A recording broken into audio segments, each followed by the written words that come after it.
Rashad, why you didn't hit me up? What's up, Rashad? Hey, Rashad. What's up, Rashad? Thank you, Rashad. Brother, I love you, brother. What's up, Rashad? What it do, boy? It's Jeremy Hecht. Jeremy Hecht, of course, We need to a talk. journalist from the bigger picture, and just a good journalist, hip hop journalist, and rapper, Christian rapper as well. He's Jewish, and he's speaking out against the right in Gaza after Doechii this past weekend at a Lollapalooza after party wore Palestine colors and screamed "Free Palestine" as she came out on the stage. Here we go. Talk about Gaza. On stage at Lollapalooza, while showing support for Palestinians who are currently starving, Doechii said this. Y'all can't be scared to stand up for what you believe in. You can't be scared to say what matters. And it's in my heart to do just that. But for a while, I was scared to say something. Growing up Jewish, you're told that criticizing Israel is a threat to anti-Semitism and even a threat to the state itself. But after what I've witnessed over the last couple of years, I've completely lost trust in that statement and in that government. The tactics being employed by the Israeli government to push an entire people out of their land with nowhere to go is the definition of ethnic cleansing. And far-right Israeli minister Bezalel Smotrich said that this was the plan as little as 5 days ago. When speaking of resettlements in Gaza, he said, "For 20 years, we called it wishful thinking. It seems to me it is now a real working plan." And as someone who's Jewish with a platform, I feel more pressure to speak up now more than ever, because I don't want the world thinking that we're all complicit or that we all unilaterally agree with the atrocities going on there. You know who I do trust? Jon Stewart. I feel like I'm watching something that is so self-evidently inhumane and horrific.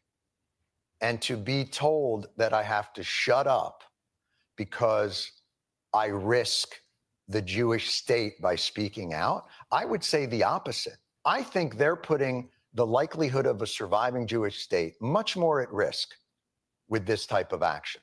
Right now in the situation, we can't be like, but Jews are not getting along with other Jews. Like, that's not the important thing right now. Absolutely. How is the world not stepping in? And Bernie Sanders. I ain't gonna lie, it might be GG's for this live, y'all. Oh no, not back-to-back days. They about to pack me out of here.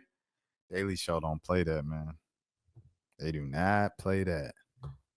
There is no military purpose in starving thousands and thousands of children. Let's be clear. This is not an effort to win a war. This is an effort to destroy a people.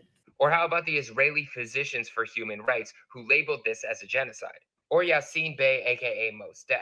If you don't see that and see the clear, unnecessary evil, then woe unto you in this life and beyond. God's people are godly, and they're everywhere. They're not just in one tribe. Or more importantly, the Palestinian children. Not my problem. That's just, and I'm not saying this about what's going on. I'm saying this because it's Mos Def. If you know, you know. His daughter Layla, not my problem. If you know, you know. Tribe. Or more importantly, the Palestinian children on the ground who don't have access to adequate food, water, or health resources. If these kids are able to walk miles with the opportunity to potentially get this food, not even guaranteed sometimes, then they may be risking their life. A former Gaza aid contractor said that he witnessed innocent, hungry Palestinians being fired at while trying to get food. Former U.S. Green Beret, which is an Army Special Forces soldier who was in Gaza helping distribute aid at a food distribution site, had this to say. In my most frank assessment, I would say that they're criminal. In my entire career, have I never witnessed the level of brutality and use of indiscriminate and unnecessary force against a civilian population, an unarmed, starving population. On October 7th, Hamas committed an atrocity that brutally took the lives of over 1,200 people, including 364 of whom died trying to enjoy a music festival. SSB was hanging, brother. Dozens of those, I cannot even imagine what the heck? The atrocity that everybody coming. And I know for the parents of those kids, nothing will make up for the loss of life. This act is incomprehensible and indefensible. But since that horrific day, over 60,000 Palestinians have died, including 18,000 or more children. 162 people have died of starvation, and 92 children at the time of this recording. In fact, Just hours ago, a 17-year-old boy died of starvation. And as of right now, according to UNICEF, more than 320,000 children are at risk of malnutrition. And Gaza is now the place with the most child amputees. Oh yeah, in the world. I seen you watched some of the videos from the last night live. They took out the last night live, man. Oh, SSB said he been busy. Man, SSB, man, folks been missing you. I ain't gonna lie. I miss you a little bit, SSB. No, you know what I'm saying? Paul, you feel me? But I miss my dog a little bit, man. I miss my dogs, man. We got Zero and SSB at the same time. We almost all the way back. You know, we got the third link that we still, you know what I mean?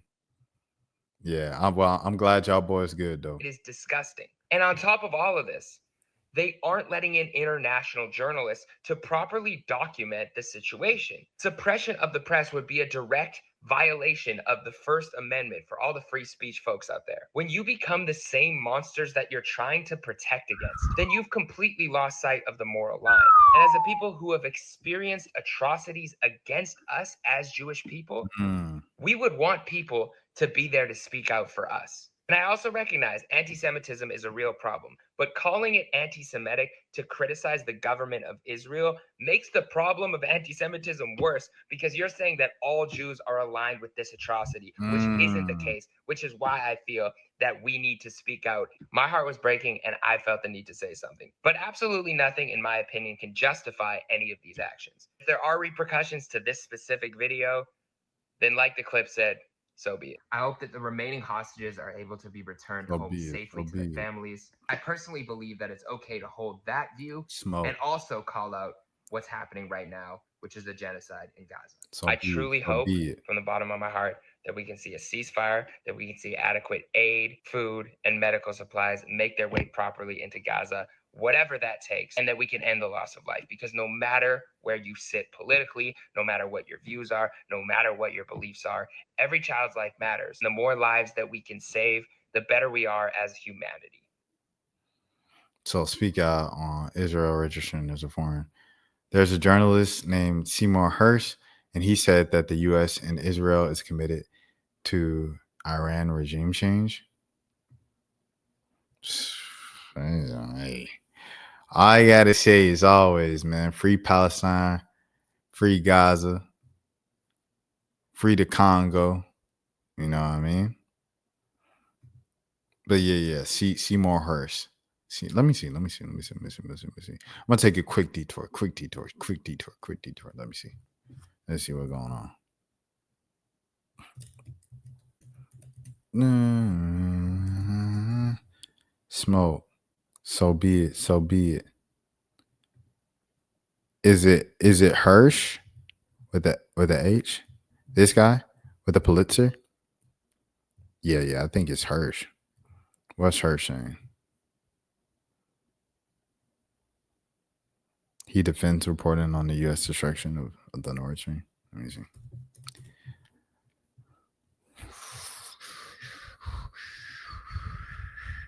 Oh, yeah. That's him. Look up the Greater Israel expansion in the Middle East.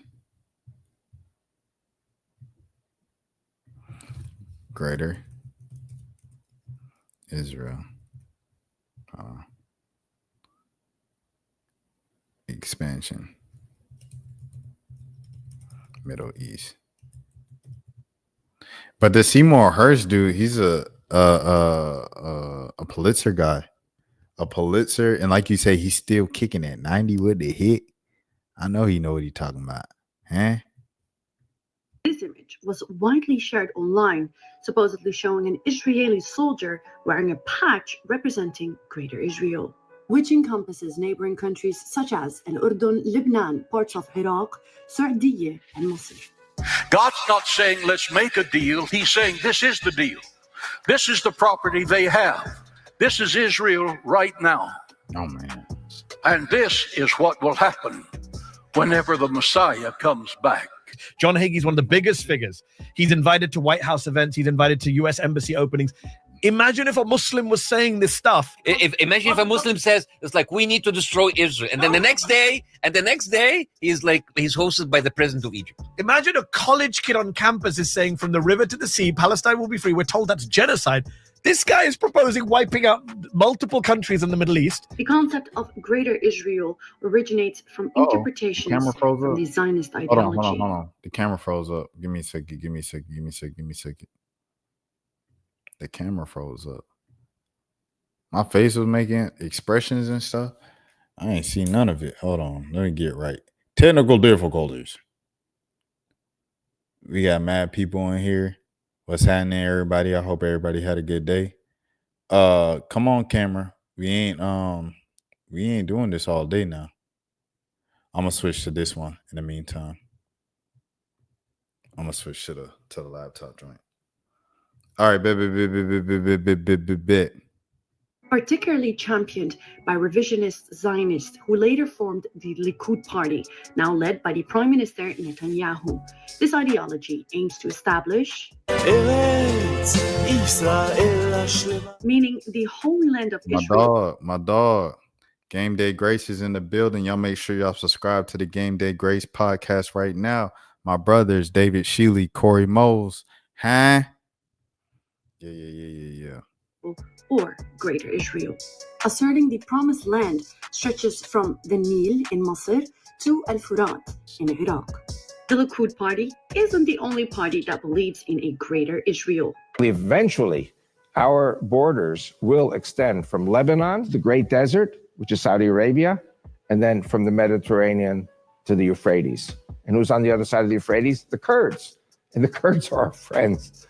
So we have the Mediterranean behind us, the Kurds in front of us, Lebanon, which really needs the umbrella of protection of Israel.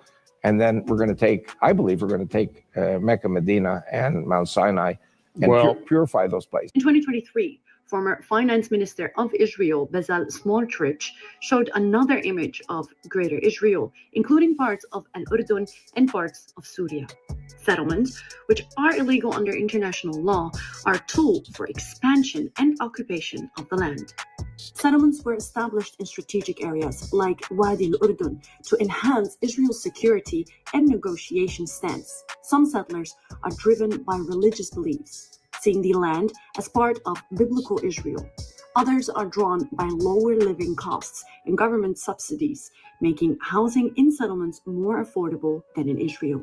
I think that settlements prevent the establishment of a Palestinian state in the land of Israel. This is the goal and this is the reality. The pursuit of Greater Israel, including illegal settlements and other Israeli laws that discriminate against Palestinians, have faced criticism for marginalizing the indigenous Palestinian population and undermining principles of justice, equality, and human rights. They were ordered to populate this land by no less an authority than God. This is the mission of our generation. The most important point is this: to hold strong to the soil of the Holy Land. Sorry, let me go back. This image was crazy stuff, man. Crazy stuff, but like y'all say, the U.S. if they got their hand tied, if they got their hand, hey, you better get up out there. It's too late now. Them folks is merged together. But like Jeremy said, hold on. But before I even move on this, right? Jeremy, he said something very important. He was like, if anybody knows about fighting for against what's wrong and everything like that, being oppressed communities and things of that sort, it's the Jewish people. I remember once again going back to Jimmy Atchison, right? Jimmy Atchison joint. There we go. I'm back. Jimmy Atchison at the prayer visual that I covered for that entire thing. And shouts out to Jimmy Hill's dad, who's still fighting in Fulton County with the DA, Fonnie Willis, still trying to get a retrial, still trying to get something done so he can get some type of lick of justice and peace for his slain son from the APD police department. That's repetitive. Anyways, at the event, at the prayer circle, there was a rabbi there, and he pointed out afterwards, he said the rabbi has consistently been at these events, supporting my son and fighting for justice for my son. All of the black local pastors, the mega churches, and Atlanta has the most black mega churches in like America. I'm not sure if that's a fact, but like off top, I think that sounds about right? And he says none of them have been out there as consistently as that rabbi has. And so that was just like, man, much due respect to the Jewish community and people like that. Like Jeremy said right here, he said it's not all Jews. It's like a form of anti-Semitism to be like, yeah, all Jews are just with the whole thing that's going on in Gaza and the attack for this and that and all that stuff, right? And so it's just I don't know. It was nice to see Jeremy speak out on this and make a 5.5-minute video on it, speak into detail about it, and just address it and draw the line in the sand because it's something uncomfortable to say. We saw the thing with Danny Avdia. Like I said, the Israelis and Danny's fans are like some of the people that helped build this channel 4 years ago, and stuff like that. So to kind of have that moment where I'm like, dang, Danny, like, why you had to say it like this and that?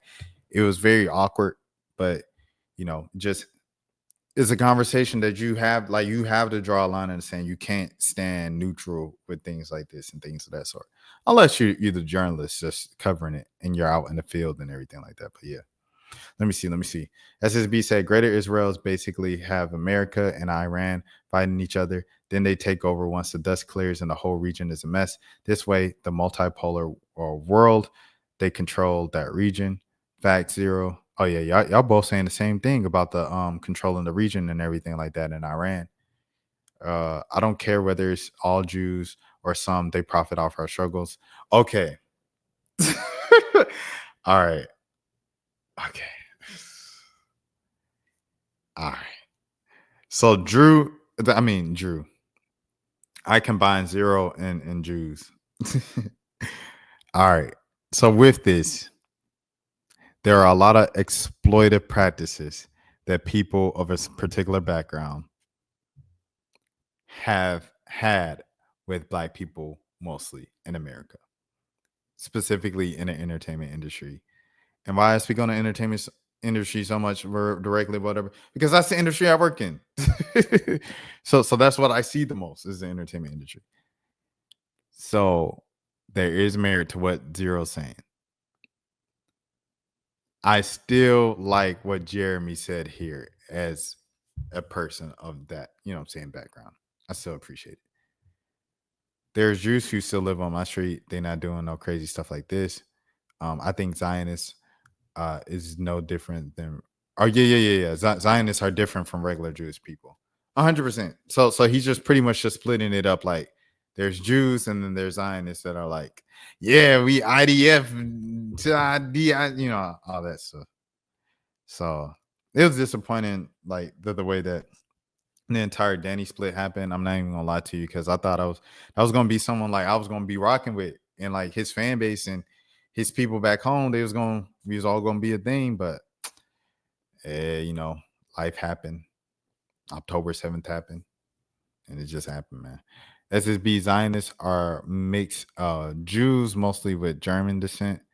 Zionists are the ones who worked with Hitler on the Havana Agreement. Do you think that America is gonna become more racist? But I think the way America is going, it will become more racist? I don't know if it's more racist than it was before now. I think if anything, it's just more loud. It's just more public than it was a few years ago. And I think that is because Donald Trump, like Donald Trump not being a politician, like when he first ran, right? Remember in 2016, he didn't even say he was a politician until like 8 months before the election. And he said it at a rally. He was like, oh, well, I guess, I am a politician now. And then he became the president of the United States. So I think his entire approach of people being like, I like him because he's not a politician, and things he was saying, it was just so crazy, bro. And it was a turn like when he said it. And then it became normalized when Trump was going for 4 years with Biden, because like Trump's propaganda worked. It was like woke, woke, woke, woke. Like he flipped the words woke of like stay woke to like understand the civil issues going on right now. He turned that into, I don't know, annoying liberals. It was like the whole thing. It was weird. Everyone is already racist and has racial bias. People have so much chest now. Don't blame Trump because this was going on before him. Definitely not at this level, though. Definitely not at this level. He said going back to the early 1900s.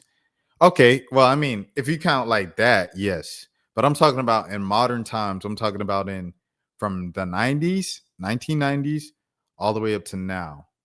Like the most outward, like people just saying stuff out loud and, you know, people throwing up the Hitler sign and everything like that. All that's like that got the worst has been in the last 30 years, these past 5 years.